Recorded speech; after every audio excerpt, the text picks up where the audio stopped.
Y un invitado muy, muy interesante, le agradecemos mucho que esté con nosotros, a Claudio Jacquelin. Claudio es, yo diría que es una verdadera definición de periodista, ¿no? Hace 43 años que es periodista, Claudio, a pesar de que es un hombre joven. Está en La Nación desde hace 40 años, socio fundador y actual vicepresidente de FOPEA. En La Nación, lo quería decir, ingresó como colaborador en la sección deportes y llegó a ser prosecretario general de redacción. Es uno de los columnistas políticos destacados del diario, también de radio, de televisión, de streaming. Así que le damos la bienvenida. ¿Cómo te va, Claudio? Hola, ¿cómo están, Marta y Alejandro? Gracias por la generosa presentación. Así que bueno, nada, un placer estar con ustedes. Nos quedó mucho por decir, porque corto, si seguimos hablando de tu currículum no te vamos a poder escuchar. No cuenten. Un poquito más fuerte, Claudio, nada más, si podés. Perfecto, ¿ahí me escucha mejor? Ahí está perfecto.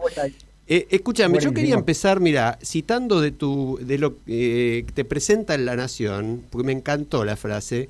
Me sigue movilizando la misma motivación, la misma curiosidad y el mismo entusiasmo por descubrir personas, acontecimientos, historias y lugares de interés público, tratar de entenderlos, intentar explicarlos y poder contarlos de la mejor manera posible. Y bueno, ahí me abrís la pregunta, ¿no? ¿Cómo ves hoy el rol del periodismo, el vínculo con la sociedad, la relación con el poder, el tema de las redes sociales? ¿Cómo lo ves? Déjame alguna pregunta a mí. Sí, pero después dejá que me conteste a mí. Bueno, la verdad es que miramos lo que uno puede decir como lo que se considera el periodismo en la época moderna. Yo creo que sin duda estamos atravesando uno de los momentos, sin contar momentos de dictadura, sin contar momentos de censura, de persecución, si estamos hablando de momentos de democracia, yo creo que por una cantidad de factores estamos atravesando uno de los momentos más difíciles que tiene el periodismo. Y empiezo por el lugar quizá más cercano y el que más responsabilidad nos cabe, que es el vínculo con la sociedad y un proceso de descrédito, de deslegitimación, en el que algunas culpas tenemos y muchas tiene un contexto político y un ecosistema que se ha roto, donde la polarización, la deslegitimación, la aparición de voces con impacto social, pero sin ninguna responsabilidad ni códigos deontológicos para ejercer la comunicación, han hecho que se viva esta circunstancia que ha potenciado el poder de turno. Vivimos una etapa muy complicada durante el kirchnerismo, que creo que se agravó en este tiempo con el gobierno de Javier Milei, entre otras cosas porque la debilidad de la industria es mayor, porque el ecosistema está más fragmentado y porque la polarización, producto también del sistema que ha imperado a partir de las redes, ha hecho mucho más difícil el ejercicio del periodismo profesional, de poder tener una mirada con pretensión de neutralidad, como diría el maestro de periodistas Miguel Ángel Basteñé, y no con objetividad, pero sí con esa pretensión elemental de neutralidad para poder mirar la realidad. Así es una buena síntesis. Sí. Gracias, Claudio.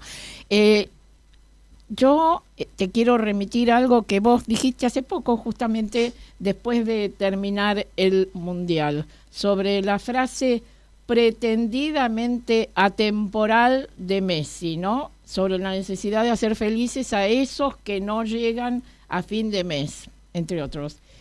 Y esto adquiere, vos usás la palabra rabiosa actualidad. El gobierno tiene que dar una respuesta a esto. ¿Vos ves que está dando una respuesta? ¿Cómo podrías definir lo que está ocurriendo en relación a esto?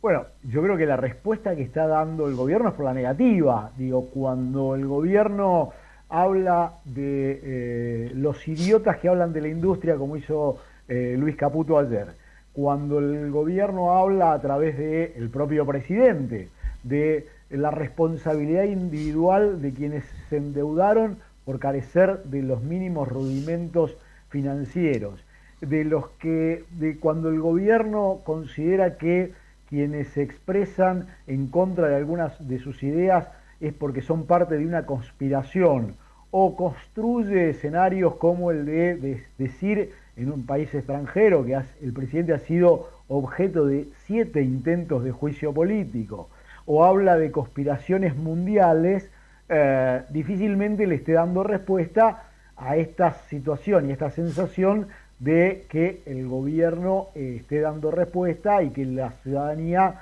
está padeciendo una situación bastante compleja. Y para esto me remito a las últimas encuestas cerradas en julio, donde advierten, y tengo a la mano 5 encuestas, me refiero por lo pronto a 2 rápido, 3 en realidad, una de escenarios de Touzón y Zapata, otra de poliarquía de Katterberg y Fidanza, y la otra de 3.0 de Sheila Wilker, donde lo que están mostrando es el quiebre de las expectativas, es decir, malestar con la situación actual, pero proyectada a futuro, y este es uno de los puntos más complejos para el gobierno, donde se quebró esta expectativa que sostenía el malestar del presente. Bueno, esto lo que está mostrando es que hay una situación de altísima preocupación y que en esas encuestas más del 60%, y este me parece que es un dato muy relevante y muy preocupante,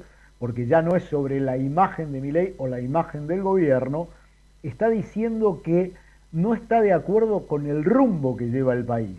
Con lo cual, lo que están objetando es la orientación que le está dando el gobierno, y no solo a la respuesta que está dando a los problemas del presente el gobierno. Y este me parece que es un dato altísimamente preocupante, que muestra que hay una realidad que el gobierno le está costando comprender y a la que termina alimentando en su rechazo.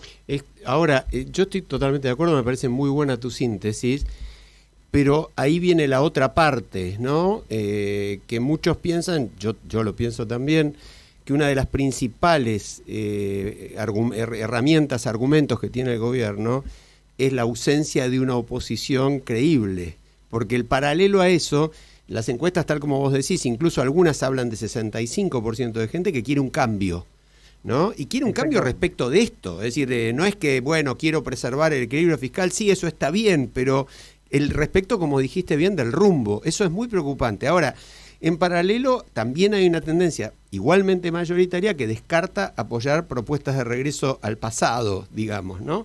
Entonces, ¿qué posibilidades ves vos de que se configure un espacio alternativo que por un lado apoye el equilibrio fiscal, apoye el abajo de la inflación, pero que al mismo tiempo proponga, bueno, acuerdos, políticas de Estado, consensos y medidas capaces de mejorar la situación de la gente? Yo te diría que ahí la pregunta que para mí me nace es la pregunta de si la demanda es capaz de ordenar una oferta y de terminar construyendo una oferta. Hoy no está, claramente. Ahora, el presidente ha dicho que él compite contra sí mismo. Bueno, anticipo cuál es el título de mi columna de mañana en La Nación. Es Milei está perdiendo con Milei, porque no habiendo nada, es más, no solo no habiendo nada, reponiendo el pasado, Cristina Kirchner con su reciente presentación ante el Comité de Derechos Humanos de las Naciones Unidas, la imagen del gobierno, la imagen de Milei sigue cayendo. Es decir, hoy Milei está perdiendo con Milei, con su gestión, con lo que él está haciendo. Y esto lo que hace es incrementar una demanda de cambio, de rechazo al pasado, pero también de rechazo al presente. Entonces, acá la pregunta, por eso insisto, es, esta demanda que hoy está claro que está apareciendo, ¿se estará en condiciones de ordenar la oferta? Hoy la dirigencia política no está ofreciendo una alternativa que permita que algunos conceptos que parecen haber arraigado en la sociedad, como el orden económico, el orden de las variables macro, es decir, el orden fiscal, básicamente, la estabilidad de la moneda, que no haya inflación, que no se gaste más de lo que ingresa, que haya apertura económica, pero que haya una apertura económica que no sea en desmedro del empleo, por ejemplo, que se cree empleo, que se cree riqueza, que en definitiva es algo que la Argentina no viene generando desde hace 50 años, que no vienen creando empleo genuino desde hace 15. Esto es la demanda. Bueno, esta demanda, ¿hoy hay alguien que la encarne y la pueda transformar en una oferta? No, claramente no la hay. Ahora, lo cierto es que si esta demanda no se da, vamos a estar en un escenario muy complejo, porque lo que empieza a darse en la ciudadanía es esta reacción de hartazgo por un lado, rechazo por el otro, quiebre de expectativas, cierta angustia que nunca sabemos dónde deriva y que en un proceso democrático abre muchas alarmas. Me parece que este es el escenario que tenemos que ver, que debería estar viendo el gobierno y que debería estar revisando algunas de sus políticas, porque empieza a ver en su propio votante, y esto también me refiero a varios de los trabajos de demoscopía que hemos visto en el último tiempo, que sus propios votantes están con una visión crítica, inclusive lo que ha sido un votante muy potente para el oficialismo, que han sido los jóvenes. Y los jóvenes, como dice el trabajo que mencionaba de escenarios, esos jóvenes que se radicalizaron y buscaron un outsider libertario, muchos de ellos siguen radicalizados y buscando un outsider, pero en este caso miran con simpatía a un outsider de izquierda como Miriam Bregman. Con lo cual, si este escenario se potencia, quienes tienen que sostener al gobierno en el plano financiero van a estar mirando con mucha preocupación y pueden llegar a generar una situación en la que ya varios economistas advierten sobre lo que ahora se llama formación de activos externos y que en otra época llamábamos fuga de dólares y capitales. Yo voy a tomar el título de tu columna de mañana, que es Milei está perdiendo contra Milei, ¿no? Y acá estamos viendo en una pantalla de televisión que tenemos en el estudio que hay serios incidentes en el Congreso ante el debate en el Senado de la ley de inviolabilidad de la propiedad privada, etcétera. Pero nuestro presidente está huyendo a lo internacional porque en este momento está en Ecuador, reunido con Noboa. Mañana va a estar en la coronación como presidente de un personaje que hemos leído incluso antecedentes acá, muy preocupantes, que es del Espriella. ¿Qué reflexiones te genera esto? Bueno, hay dos vetas que todo gobierno en problemas suele transitar.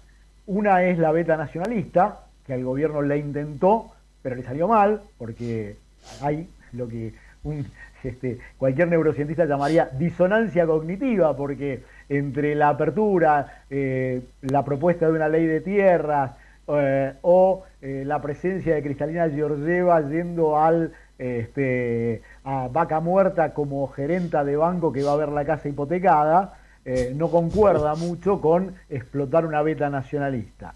Y por otro lado, transita esta búsqueda de configuración de un liderazgo internacional, un liderazgo internacional que, digámoslo, hoy está más apalancado por una figura disruptiva, de impacto mediático, como es la que sigue generando Milei, y el apoyo que tiene de Donald Trump, pero que sus pares y quienes él pretende liderar no le reconocen, ni él construye tampoco ese escenario, porque no es algo que a él le apasione, le entusiasme, que es construir alguna alianza institucional o algunas sociedades en las que no sea solo él quien mande y quien protagoniza.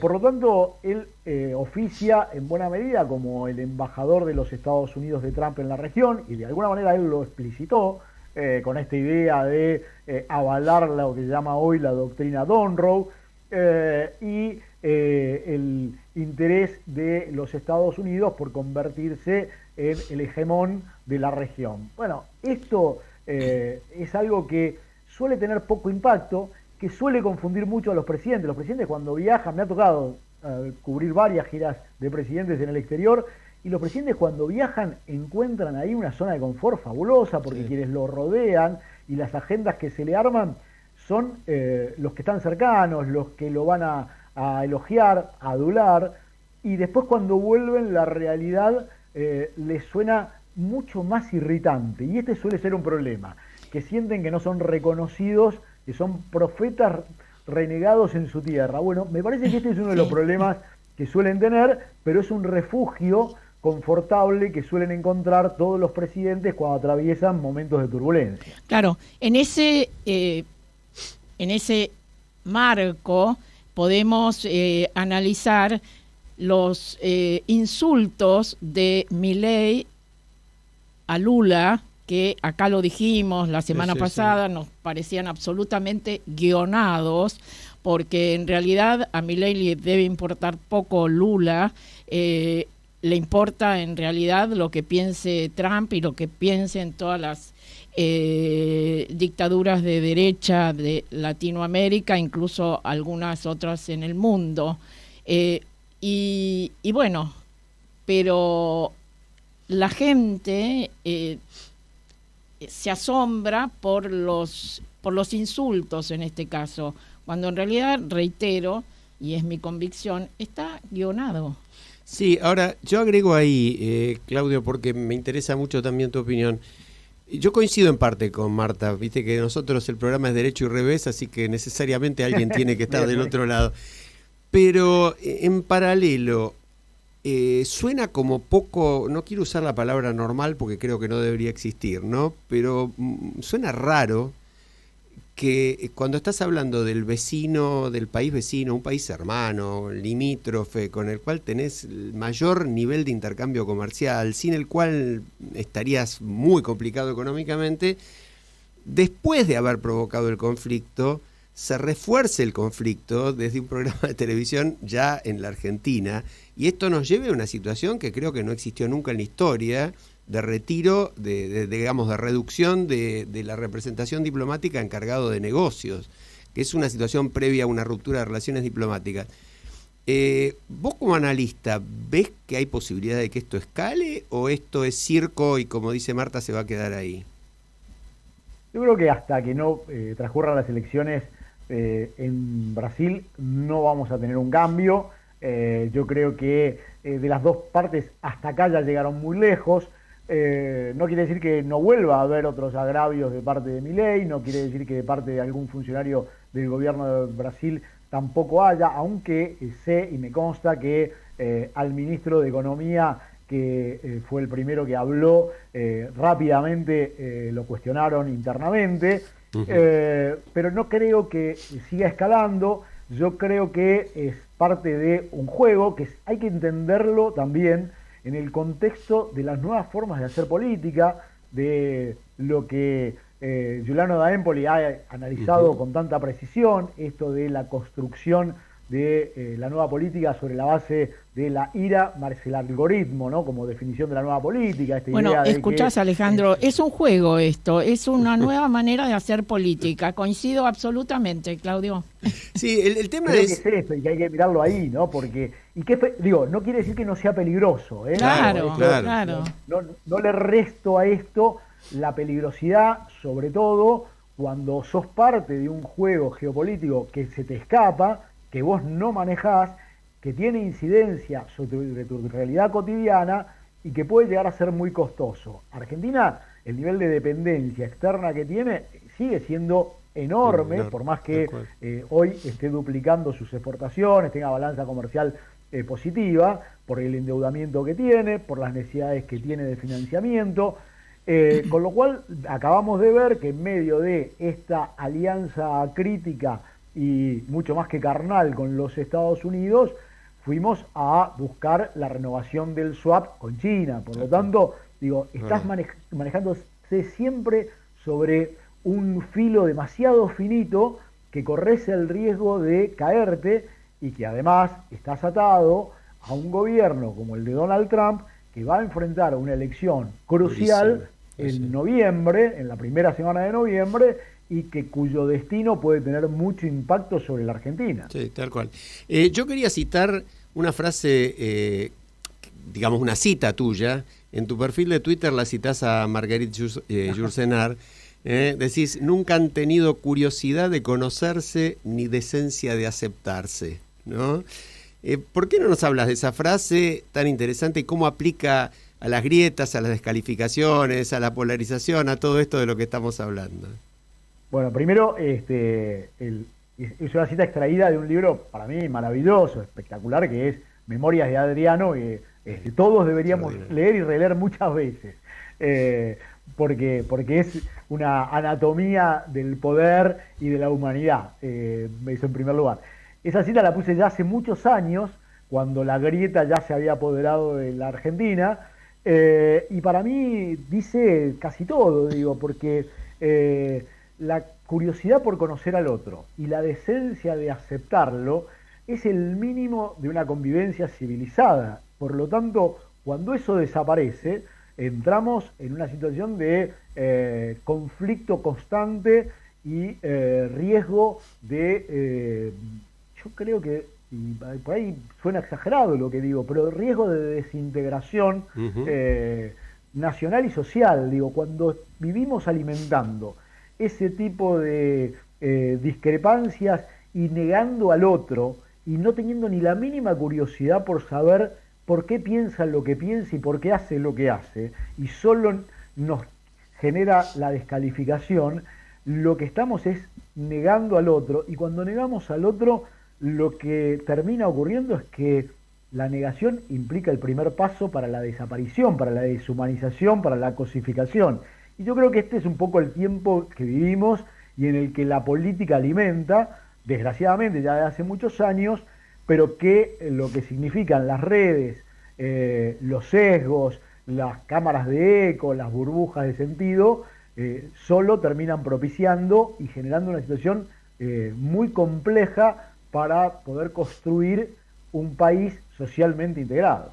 Bueno, sí, justamente yo iba a decir algo que acabas de resaltar, todo esto potenciado por las redes, donde la gente está en el anonimato, no se mira, no tiene ningún contacto físico, pueden decir cualquier cosa, y esto retuitear y así sucesivamente, y bueno, es todo un tema que tenemos que trabajar con esperanza para un futuro mejor para todos, ¿no?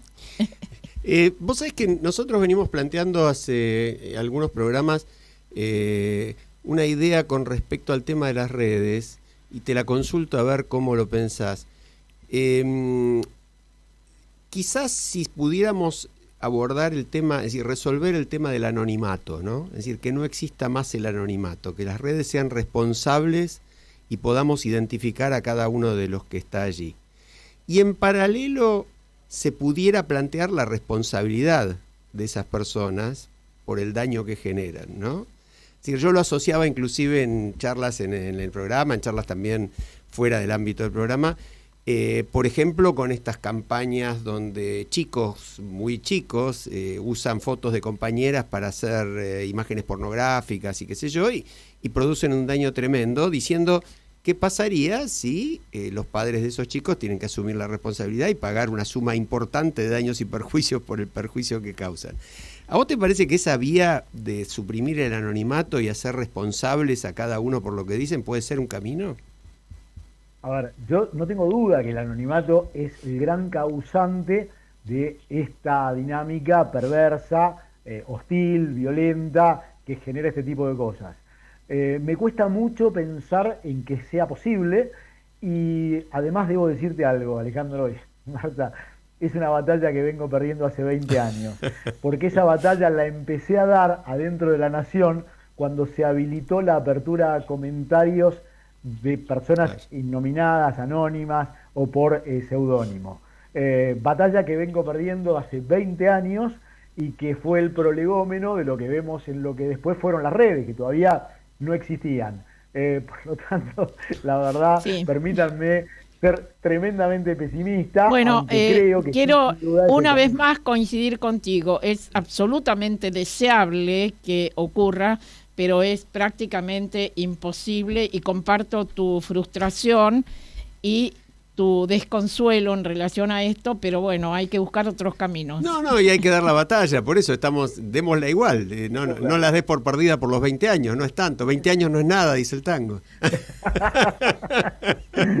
Pero son muchos, y pensá que todavía no existían las redes, así que imagínate, ni adentro de lo que ha sido mi casa en los últimos 40 años logré ganar esa batalla, y creo que ahí es parte de lo que los medios y los periodistas debemos hacer una autocrítica, porque hemos sido profundamente procíclicos para agravar esta situación en desmedro de la calidad del periodismo, de la legitimidad del periodismo y de la representación social del periodismo. Me parece que ahí es parte, y yo me hago cargo de lo que me toca, de que nosotros también tenemos una cuota enorme de responsabilidad.